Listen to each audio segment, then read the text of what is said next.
I'm Mike Maloney, author of Guide to Investing in Gold and Silver. It's the world's #1 best-selling book on investing in precious metals. It's available in 11 languages. And in my book, I said that we are on a wild roller coaster of a ride, and that we would first see the threat of deflation, followed by a helicopter drop, and that would be followed by big inflation, and that has happened. There was the 2008 crisis. We're seeing the base money around the planet being hyperinflated right now, while all of the credit aggregates are collapsing, and so it's sort of netting out to zero inflation or just slightly positive inflation, even though base money around the planet is just taking off like a rocket. But it would then be followed by a real deflation, and then followed by hyperinflation. So I think it sort of looks like this. We've got the markets going up in the real estate bubble in 2007, and then we had the threat of deflation, which was the 2008 market crash and the big helicopter drop of currency, and you are here. And then I think that we're going into something like this, and it'll be followed by the world's central banks overreacting. People say, some people say I've been calling for hyperinflation, hyperinflation, hyperinflation. There isn't any time that I can find in all of history where a population that's all on one side of the boat, when you have a nation of debtors, what has to happen is that you go into a deflation first, allowing the banks to foreclose, and the public, in general, is on the losing side of the bet. We are entering a period of financial crisis that is the greatest the world has ever known. The wealth transfer that will take place during this decade is the greatest wealth transfer in history. Wealth is never destroyed, it is merely transferred, and that means that on the opposite side of every crisis there is an opportunity. The great news is that all you have to do to turn this crisis into your great opportunity is to educate yourself. I believe that the best investment that you can make in your lifetime is your own education. Education on the history of money, education on finance, education on how the global economy works, education on how all of these guys, the central bankers, the stock market, how they can cheat you, how they can scam you. If you learn what is going on and how the financial world works, you can put yourself on the correct side of this wealth transfer. Winston Churchill once said that the further you look into the past, the further that you can see into the future. This program is all about creating your own crystal ball, being able to gaze into the future, being able to change this crisis, the greatest crisis in the history of mankind, into your great opportunity.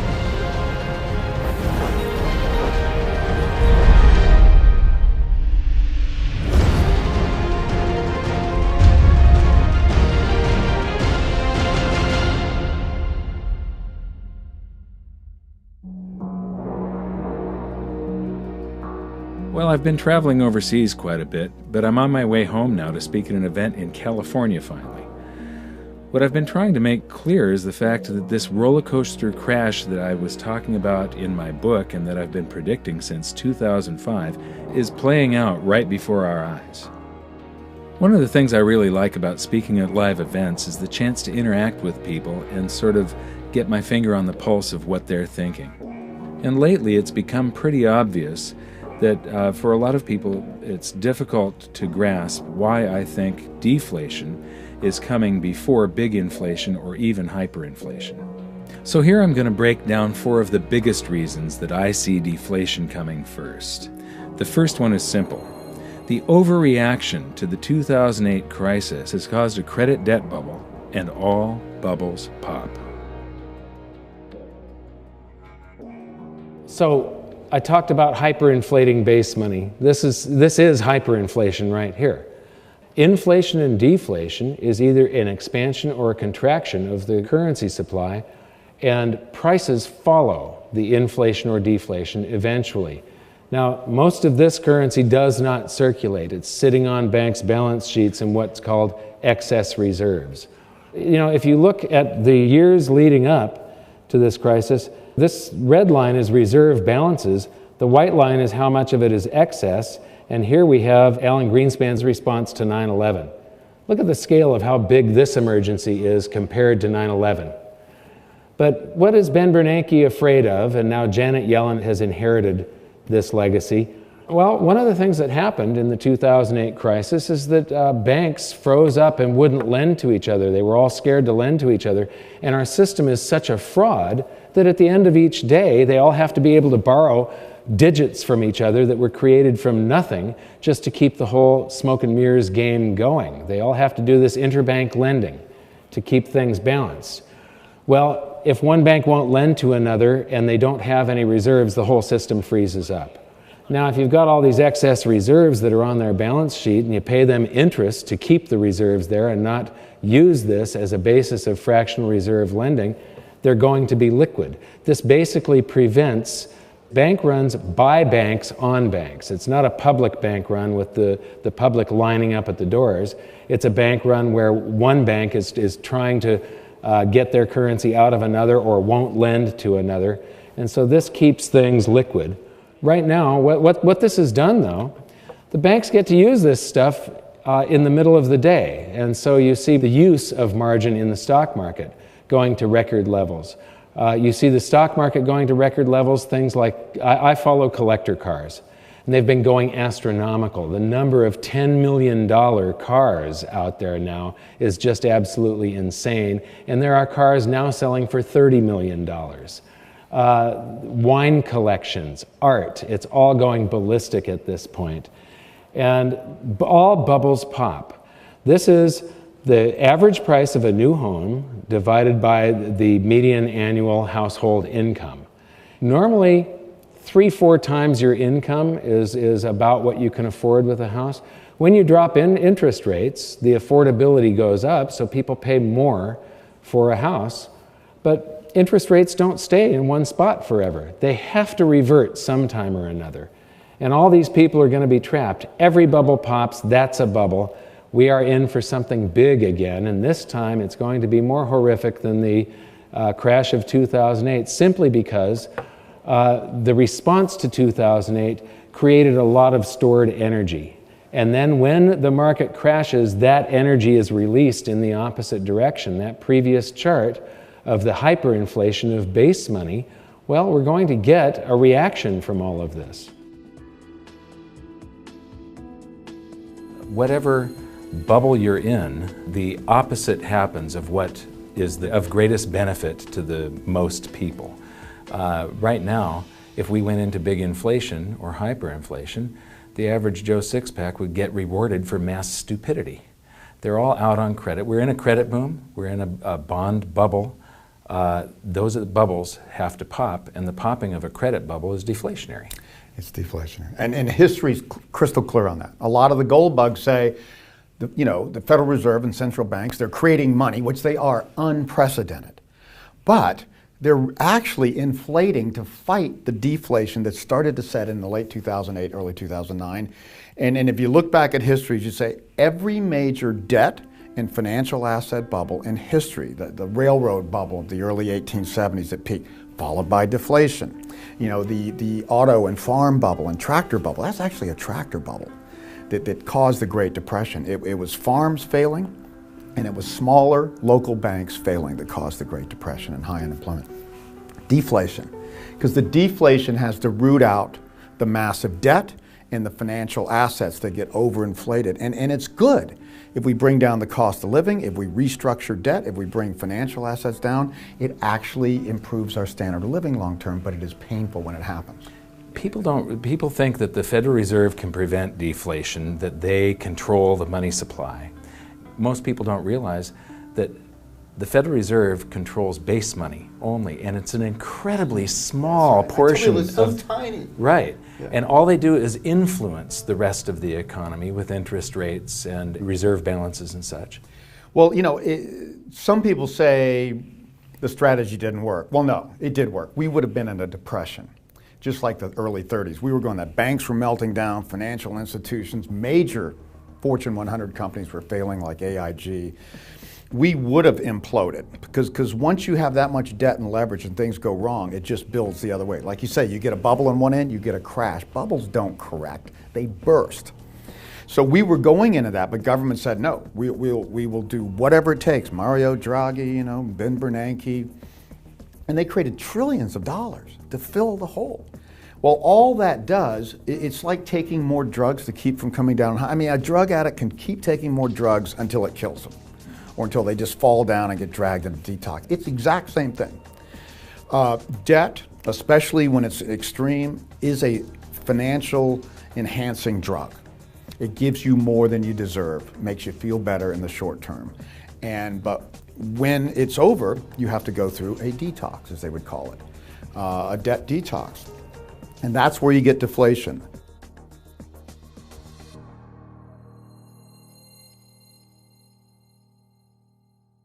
This is the demographics of the United States back in the year 1940. And it's broken into 5-year age groups. And what I'm going to show you here is the baby boom, and one of the reasons that we're going into this deflationary scenario. And we're also in this swing from individualism to collectivism. This is a pendulum, a cycle that just goes back and forth throughout time.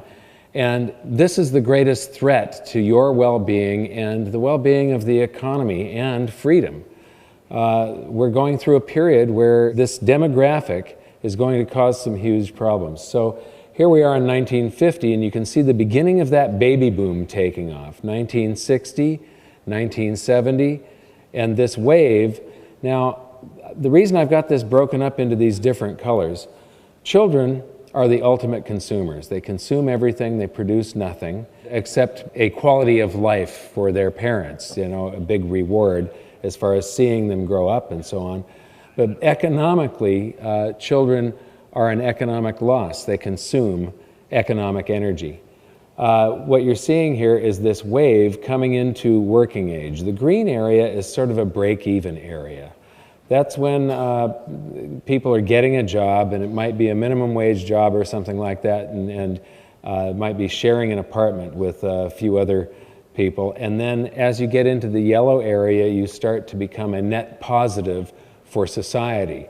You're paying income tax, you're producing more than you consume, and then you get into what's called the maximum spending demographic. The maximum spending demographic is ages 45 to 54, and this group lives in the largest houses of their lifetimes. They're driving the most cars of their lifetimes.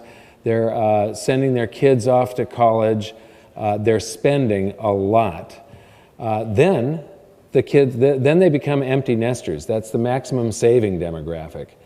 Once the kids are gone off to college, they go, holy moly, we didn't save anything, and we want to retire in 5 years or 10 years.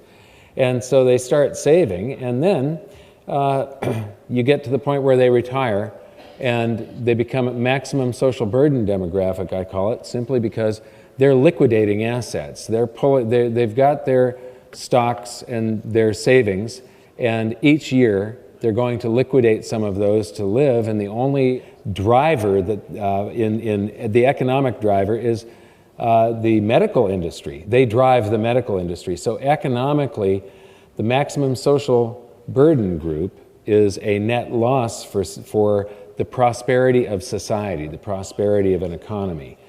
And so I'm going to go back again, and you can see that maximum social burden group almost didn't exist in 1940. And there's a lot of people of that working age and maximum spending age supporting the few people that were of the maximum social burden category.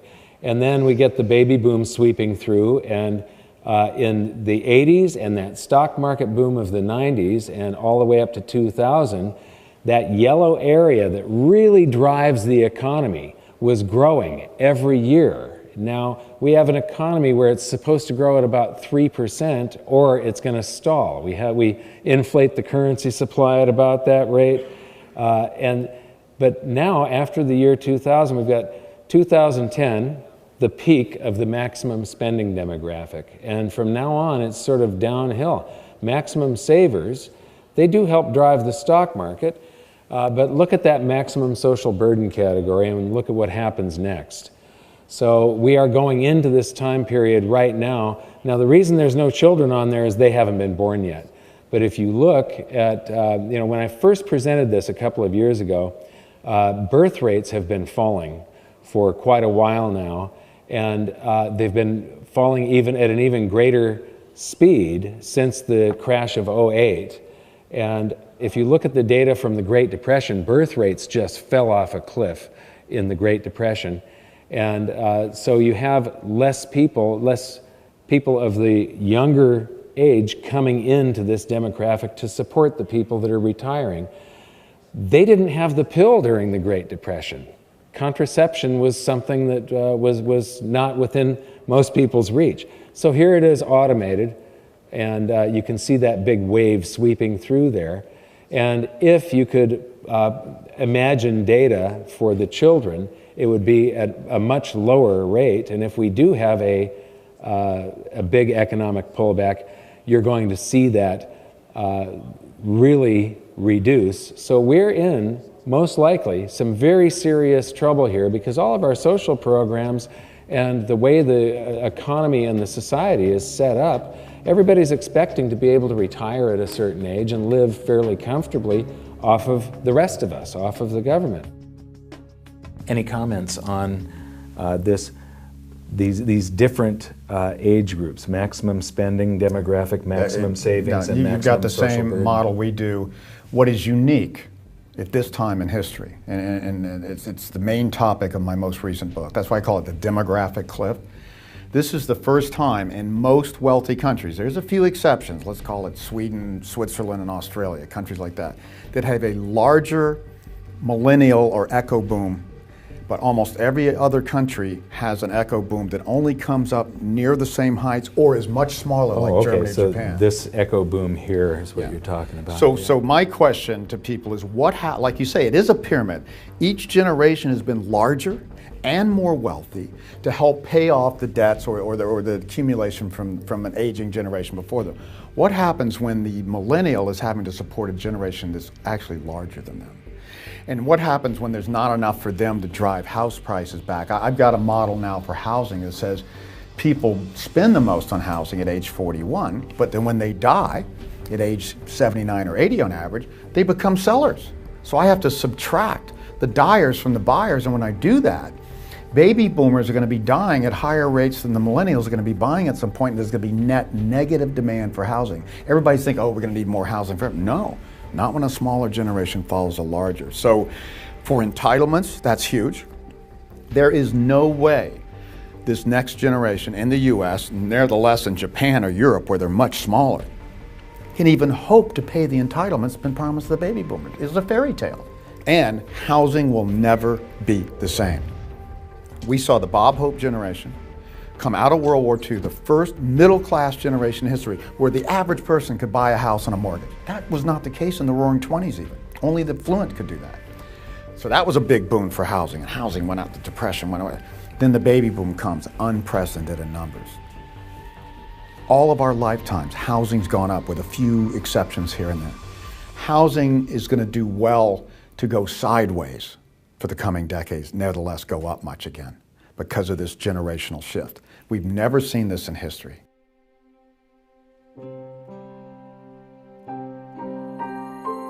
So now that we've covered three of the major components for deflation, I wanted to show you one of the real biggies here. And this one is the convergence of cycles. There's a whole bunch of cycles. The first one is the wealth distribution cycle, and I want to use my own family as a part of a demonstration of this. This is my father. He's right here. He's about the age where he enlisted in the Army to fight in World War II. He fought in the Battle of the Bulge. He was among the troops that liberated Dachau. Here he is in the mid-50s. He was manager of an auto parts store that sold high-performance equipment. And here's his tax return from 1955. He would have been filing this about a month and a half after I was born. And so what you see here is that he's a store manager in Salem, Oregon, and his income was about $9,600, and he paid about $1,160 in tax for an effective tax rate of about 12%. And you say, well, he only paid 12% because he didn't make very much, so he was in a really low tax bracket. But wait, this is median home values. This is U.S. Census Bureau data. And here we have 1950 and 1960. So we're going to Oregon, 1950. A median price single-family home was $6,800, and in 1960 it was $10,500. So I'm going to say probably $8,500 is a happy medium there. Today, in Los Angeles, where I live, a single-family median price home is $360,000. Now, he was making enough, making $9,600. He was making $1,100 more than the cost of the average home in Salem, Oregon. So a auto parts store manager would have to be making $360,000 to maybe $420,000 and then paying only a 12% tax on it to equate to the same amount. And it's part of this wealth distribution cycle. This is the amount of national income that the top 1% earns. And back in the 20s, the end of the Roaring 20s, it was above 20% of the national income was going to the top 1% of the income earners. There's a trough here in the 70s where it got down to just 9%, but it's back up to 20%. And so, you know, in this area, the middle class was doing better, and paying less taxes. But on the trip there was the Great Depression right here. So getting back to that is going to be a very deflationary, painful thing. We've already seen the baby boom demographic, but I just need to show you one thing here. You recall that the maximum spending demographic drives the economy. The maximum social burden puts deflationary pressure on their economy. They sell their stocks, bonds, and real estate to survive, and they don't produce anything. But what I want to point out is that there's about 6 times more people driving the economy here in 1940 than there are putting deflationary pressure on it. And when you watch this wave go through, the drivers are always more until just the last couple of decades here. And now the people putting deflationary pressure on the economy exceed the number of people driving the economy. So if you could chart this out with time on that axis and the energy going into the economy on this axis, the curve would probably look something like this. And I believe that we are right about here, right about now. And now for the next cycle in this big convergence, the stock market cycle. This is the S&P 500 PE ratios. A PE ratio is the price of a stock per share divided by the annual earnings of that company per share. And if you're paying somewhere between 10 to 14 times annual earnings, that's fair value. Anything under 10 is undervalued. 14 to 20 is overvalued, and anything over 20 is bubble territory. And here comes the data. And what is important here is that when the stock market goes into a bubble, without exception, it has to visit undervalued before a new bull market can begin. Except for this time, the biggest bubble in history in the year 2000, and when it popped, we went down to fair value and bounced back up into a bubble. Do you really think that a new bull market can begin from here, that we're not going to visit extreme undervaluations? I don't think so. I think that we have to visit extreme undervaluations before a new solid bull market can begin. And now for probably the biggest factor in this convergence of cycles. This is Nikolai Kondratyev. He's a Russian economist that Lenin commissioned to prove that capitalism wouldn't work. He went away for a couple of years to do his studies and came back with his findings that capitalism was the superior system and would work marvelously well, but it would always suffer from these long wave boom-bust cycles to which he gave the names of seasons of spring, summer, autumn, and winter. We'll come back to this in some other episode and really dig into it. But for now, what you need to know is that the winter is the deflationary season. The last winter was the Great Depression. And they used to call this the 50-year cycle, but lately it's gotten stretched out and takes longer. I believe that it's got to be the length of a human lifetime. And the reason is that the winter is deflationary. And the people that were old enough to be of working age and have young families that lost the house, lost their job, lost the family farm, they become very emotionally scarred. and they become very risk averse and very, very frugal. And in order to make all the same stupid mistakes that we made in the roaring 20s that led to the Great Depression, that generation has to die off. Well, they have died off, and we have made all the same stupid mistakes. So this is very deflationary, should it happen. And here's the supporting evidence. This is interest rates, and what you see here is that they go right along with the cycle. This is wholesale prices in the U.S., and again, they go right along with the cycle until the point the Federal Reserve decides that what we really need is constant inflation. This is one of the biggest cycles of all. It's hard for people to see, though. This east-west cycle takes about 500 years for the pendulum to swing each direction, and 500 years back. It's innovation and prosperity, swinging from Asia to Europe and North America and back. And in the Dark Ages, China was developing gunpowder. Then China stagnated while we had the Renaissance and Industrial Revolution. So ingenuity and prosperity does flow back and forth, and right now you should be able to feel that the Western economies are stagnating and have sort of stalled, while the growth in the Asian economies over the last 20 years has been mind-boggling. And so this is very deflationary for the West. And here is probably one of the most deflationary cycles of all. This is household debt as a percentage of disposable income. And alarm bells should really be going off when people owe more than their disposable income, anytime this exceeds 100%.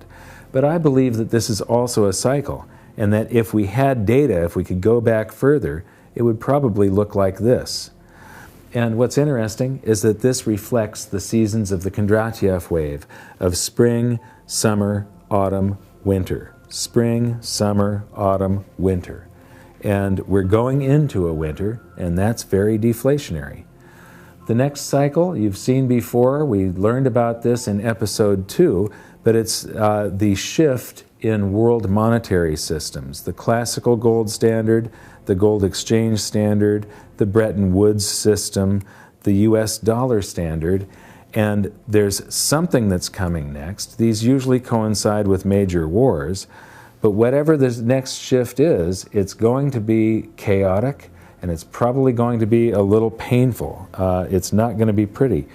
Right now, we learned in episode 3 how countries are abandoning the US dollar standard at a blazing rate right now. It's developing stress cracks, and it's going to implode. And here's the thing, is that that is going to be happening with the convergence of all of these cycles. We have the East-West cycle, we have the baby boom demographic, we have the wealth distribution cycle, household debt as a percentage of disposable income, the stock market cycle, the Kondratiev wave, and the shift in world monetary systems. And the thing about all these cycles is that they have all peaked and they're starting to descend, which is deflationary. Deflation, deflation, deflation, deflation, deflation. And that is all happening at the time when the world monetary system is developing stress cracks, it's about to implode, and it's going to be extremely chaotic. These things are all going to make it even more chaotic. So that's the convergence of cycles, and all of these things are the reason that I am expecting deflation before big inflation or hyperinflation. But just as I said in my book, any deflation is probably going to be short-lived. This is the nightmare scenario for every central banker, and all of the world's central bankers are Keynesians. They believe that they can print their way to prosperity, even though they have proved that you can't time after time. All it does is cause a wealth transfer. When all of the world's central banks start printing their currencies into oblivion simultaneously, what you will see is a wealth transfer where the vast majority becomes very poor and just a few people become very rich. It's horrible for the economy, but Japan is the prime example that it does not work. You can't print your way to prosperity. And here's what you can do. Educate others, protect yourself from what is coming, and please share these videos with everybody that you can. And until the next episode, thank you very much for watching. You can do stuff now to be ahead of this and be positioned right when this happens, because this is inevitable. This is going to be the first time that we have an economic event of this scale that is global. A small percentage of people are going to make a fortune and do very well, and most people are just going to not know what hit them.